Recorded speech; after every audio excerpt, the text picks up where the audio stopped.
bienvenue dans cette émission du soir. Bonjour. Qui est diffusée à 7 h le matin quand même pour ceux qui la regardent à la bonne heure. Ta journée va démarrer et nous allons traiter aujourd'hui d'un bon sujet qui s'appelle comment faire, Antoine, pour que ma femme ne regarde plus jamais un autre homme. Donc on imagine que cette personne est séparée, parce que c'est un peu le thème de notre chaîne. On va imaginer que cette personne est séparée. Comment faire pour que ton ex ne regarde jamais personne d'autre et regarde uniquement toi? C'est la question qu'on nous a posée aujourd'hui et on va vous la faire en images et en mime. Alors, admettons que... tu n'as pas vu arriver celle-là. Admettons que tu n'as pas envie, que tu es un homme et que tu n'as pas envie que ton ex-copine voit un autre homme. Qu'est-ce que tu peux commencer par faire? Tu peux commencer par lui crever les yeux. Ouais, ça c'est pas mal. Mime, je te crève les yeux. Solution numéro 2, l'étrangler. Tu dois mourir. Ah mais non, parce que je meurs. L'idée c'est pas de mourir, c'est de pas regarder. Ah oui, pas regarder, excuse-moi, d'accord. Tu la ranimes. On peut mettre de la colle sur les paupières. Quand je pense que j'ai voulu faire du cinéma quand j'étais plus jeune, que je vois mon talent d'expression.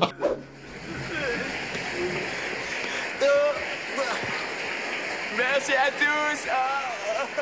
Oh chérie. On comprend bien qu'il est très très dur d'empêcher quelqu'un de voir quelqu'un d'autre, de regarder quelqu'un d'autre. Parce que la nature humaine, en fait, je vais t'apprendre quelque chose aujourd'hui, mon petit coco et ma petite cocotte. La nature humaine est ainsi faite pour que, même quand tu es en couple, tu sois attiré par d'autres personnes. C'est peut-être un sujet que tu n'as pas envie d'entendre, c'est peut-être un sujet que j'ai pas envie d'entendre, et Quentin non plus. Ah, moi ça me dérange pas. Moi je suis open. Parce que dans les communautés gays, c'est un peu différent. Quentin est hétéro et toujours un cœur à prendre, je le rappelle, pour ceux qui laissent des petits commentaires. C'est difficile d'empêcher quelqu'un de voir quelqu'un d'autre ou d'être attiré par d'autres, parce que la nature humaine est faite comme ça, il faut l'accepter. On est fait pour être attiré globalement par à peu près tout ce qui passe devant nos yeux tous les jours. Bonjour. Bonjour. Vous êtes nouvelle, non? Oui. En effet, ça fait mal au cœur de se dire que son ex va aller regarder quelqu'un d'autre ou va aller va avoir un ex ou une ex. On n'a pas envie de ça, bien sûr, je peux le comprendre. Mais de là avoir la pensée de se dire qu'on va vouloir être tellement dans le contrôle, qu'on va imaginer qu'il est possible d'avoir une télécommande pour empêcher l'ex de regarder et choisir la direction où l'ex va regarder. Mais je crois qu'il faut arrêter à un moment donné, il faut respirer 2 secondes. Et sincèrement, je le dis pas souvent, mais là je le dis clairement. S'il y a des personnes qui réussissent à penser ça, mais vraiment sincèrement, je pense qu'il est temps qu'elles aillent, je sais pas, consulter ou se faire soigner, ou il y a quelque chose qui va pas, quoi. Supportez pitié, je vous en prie. J'ai appris ma leçon, monsieur. Je comprends enfin ce que je n'avais jamais compris. On peut dire que c'est un manque de problème d'ego. Chute d'ego suite à la rupture et que du coup on a besoin de ce besoin de contrôle juste après. Ouais, peut-être, mais en même temps, à ce moment-là, c'est normal que l'ex soit parti. Je veux dire, si on est à ce point-là dans vouloir contrôler l'autre, ben, c'est qu'en effet, t'as tout à fait raison, c'est exactement ça, c'est qu'on est dans un problème d'estime de soi. Donc, travailler l'estime de soi, ça se fait. Travailler sa jalousie, ça se fait. Travailler sa confiance en soi, ça se fait. Après, si ça n'a pas marché avec cette personne-là, bah, c'est pas grave, ça marchera avec une autre. Enfin, mais vouloir contrôler les gens pour qu'ils fassent exactement ce qu'on veut, ça, c'est le meilleur moyen de les faire fuir. En tout cas, c'est le conseil que je suis en train de te donner. Donc, se remettre en question, travailler sa confiance en soi, travailler son estime de soi, c'est ça les conseils que je pourrais te donner. Serait peut-être même de l'encourager ou de dire que ça ne te pose pas de problème. N'hésite pas, vas-y, fonce, j'en ai rien à faire. Parce que lorsque tu connais ta valeur, quand tu montres que ta valeur est inébranlable, même quand on t'a quitté, derrière tu redeviens sexy, tu redeviens cette personne, ce grand prix, ce gros lot à atteindre et à gagner. Alors que si tu supplies l'autre On devient un gros lot, en effet. C'est malheureusement la fin de cette vidéo, avant que je vous donne ma conclusion qui était géniale. Et je vous dis à demain, mettez un like, ce sera la faute de Quentin. Tout le monde paye quand c'est comme ça. La séduction, c'est une question de bluff. Il faut toujours bluffer, c'est comme au poker, on cache ses cartes, etc. Donc à un moment donné, ok, bien sûr, l'être humain n'est pas fait pour supporter cette chose, que l'autre aille voir ailleurs.